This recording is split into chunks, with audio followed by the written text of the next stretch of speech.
Right now, I'm going to show you step by step how to re-spool or rethread one of your spools here for the Craftsman. This is the V20 Weed Eater, String Trimmer, Weed Whacker, whatever you call it. So first thing I do is take out the battery before I remove the thread here.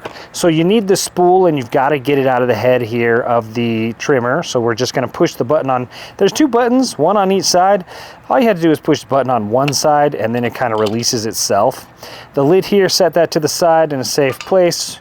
Keep that spring. Sometimes that spring pops off. Do not lose that spring. If you lose that spring, then you're in big trouble. So you're going to take your spool off here and you're still going to have, you probably won't have this much string, right? You're going to be pretty much to the end here. Now you can just pull this out. There's a little notch here at the top and you can just pull this out. Sometimes it's kind of compacted in there so tight. So some clippers, some scissors might be handy. You're just going to cut that, then you can pull that out. And now you're going to have an empty spool here. So this spool is made for 0.65 millimeter string. So you need to make sure that you get that. If you don't have that, you're going to be in trouble. So make sure you get that. You can buy it in big rolls. Now, one thing about this trimmer is that they do sell these pre-rolled spools here. You can just buy these and replace it. Super easy to do. But if you want to save some money, you can buy this stuff in bulk and you can restring it yourself. So here, let's look at this right here. So on it, you're going to have two holes, as you can see here. Let me get this in focus here. So on either side, you have two holes with a little notch and a little L-shaped notch. So in order to restring it, you're going to get the end of your string here, and you are going to place it in that hole there and then notch it in that L-shaped notch. Now you can string up to 30 feet. Depending on how tightly you string it, it can take up to 30 feet of string here. So you're going to push it in the hole here. Oh, I got a little piece stuck in there. That's why it's not pushing through. There we go. So I had a little piece of the old string just stuck in there. So what you're going to do is you're going to push it through that hole there. And then you're going to slide it down into the cylinder in the center there. You can put your thumb on it here to kind of hold it in place. Then what I like to do is kind of pinch down on the top here so it doesn't just slide out as I'm doing this. And then you are going to slide it into the groove here. And then slide it down here. Grab it with your fingernails until it kind of clicks in place. So there, it is locked in place, and now we can go ahead and wrap this string around. So here, there's an arrow here on the outside. There's also an arrow here on the inside right here that shows you which way to string this. So you want to make sure to run it with the arrow here. So we're going in that direction. That's how we restring it here. And it's very simple. So what I like to do is kind of grab the string here with my pinky finger and my ring finger here, and then press it with my thumb and just kind of hold it tight in place. You want to make sure it's as tight as you can get it, because if it's not, if it's too loose, the auto feed will not work correctly when it's time to actually use the string trimmer. So I'm going to speed this up because it's really tedious, but all I'm doing is running it around really tight around the spool.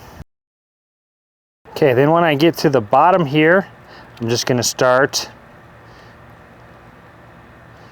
kind of filling in and then go the opposite direction.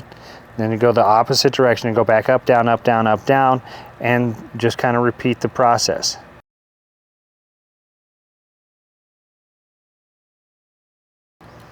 Okay, now we've hit the top here, and now we're just going to kind of bring it back down. Getting close. And here we are close to the end. And that's it. Now I probably could have got another couple feet in there, maybe another 5-10 feet in there. So this is closer to 20 feet worth of string here. So just keep that in mind. It is kind of dependent on how tight and how good you string it. So now, while holding it tight, you do not want to let this go and let it loosen up.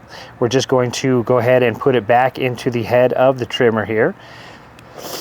So here we're going to look for our outlet hole. So once we find our outlet hole, again, you want to make sure that that looks like a pinwheel kind of, a gear, you want that to be inside of the machine, right? Inside the head of the machine, because that gear catches and that's part of the auto feed. Hold our string here with our finger and then we're going to feed it through, and then we'll grab it on the outside and I kind of hold it tight on the outside. Push this into the head of the trimmer until it clicks into place. Once that's in place, I just kind of hold that there. And then we can put our spring-loaded lid back on to keep everything in place.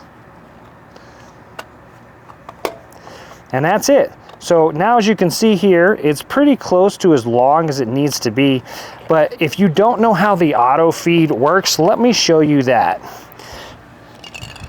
So here, for an example, let's say that your string was that short, right? So that long. So that's not as long as you need it to be. So the auto feed only starts at the beginning when you first turn on your string trimmer. So you're going to push in the safety, pull the trigger here to start it, and you'll hear a little click, and that is that click of that gear inside here. That gear, it's letting a little bit more string out, but it's only at the beginning when you first start it. So button in, pull the trigger, and I heard a little click there. And then you can just push the button again, pull the trigger, and it'll keep releasing more string, but you have to let go of the trigger, push the button again, and then pull the trigger again. Only at startup does it, you know, go ahead and let more string out. So once it stops here, as you can see here, it was like 2 or 3 times that it let out the string there, and then it's got this little metal guard here that will cut the string if it is too long. So if you start with your string too long, it will cut it there, but I don't like to do that. I like to cut it a little bit short, or have it a little bit short, and then just release it as needed. So there you go.